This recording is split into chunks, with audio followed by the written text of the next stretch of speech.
السلام علیکم۔ امید کرتی ہوں کہ اللہ پاک کی رحمتیں برکتیں آپ پر برس رہی ہوں گی۔ آج آپ کو 2 ایسے نفل کے بارے میں بتاؤں گی کہ جن سے آپ کی حاجات فوری چاہے کوئی بھی ہو پوری ہو جائے گی۔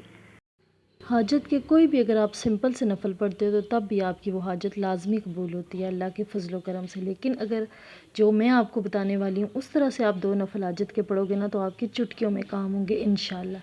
تو آپ نے کیسے نفل پڑھنے ہیں، بس ایک ریکویسٹ آپ سے کروں گی کہ آپ اپنی نیت کو صاف رکھیں اور اپنے رب پہ توکل کریں، بھروسہ کریں اور دوسروں کا دل مت توڑیں، اور دوسروں اپنی خواہش کے لیے دوسرے کو جو ہے نا روند کے آگے نہ بڑھیں، اپنی منزل کو پانے کے لیے کبھی بھی غلط راستہ اختیار نہ کریں اور جائز مقصد کے لیے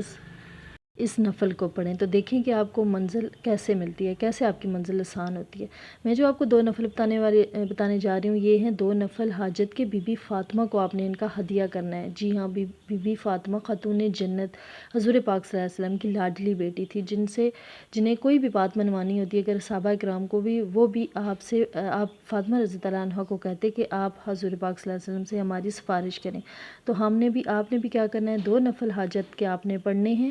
درمیان میں آپ نے جب قل ہو اللہ پہ پہنچے تو اسے 21 دفعہ آپ نے پڑھنا ہے، دونوں رکعتوں میں 21 مرتبہ سورۃ اخلاص پڑھنی ہے، اور لاسٹ میں آپ نے پھر دوبارہ سے 21 مرتبہ سورۃ اخلاص پڑھ کے دعا مانگ کے اس کا ہدیہ بی بی فاطمہ کو دینا ہے اور ان کے وسیلے سے دعا مانگنی ہے۔ انہیں ایسے بولنا ہے کہ بی بی فاطمہ یہ جو ہم نے نفل پڑھے ہیں یہ آپ کو ہم نے ہدیہ کیے ہیں، آپ حضور پاک صلی اللہ علیہ وسلم سے یا سفارش کیجیے کہ وہ اللہ پاک سے ہمیں ہماری یہ جائز خواہشات کو پورا کروا دیں۔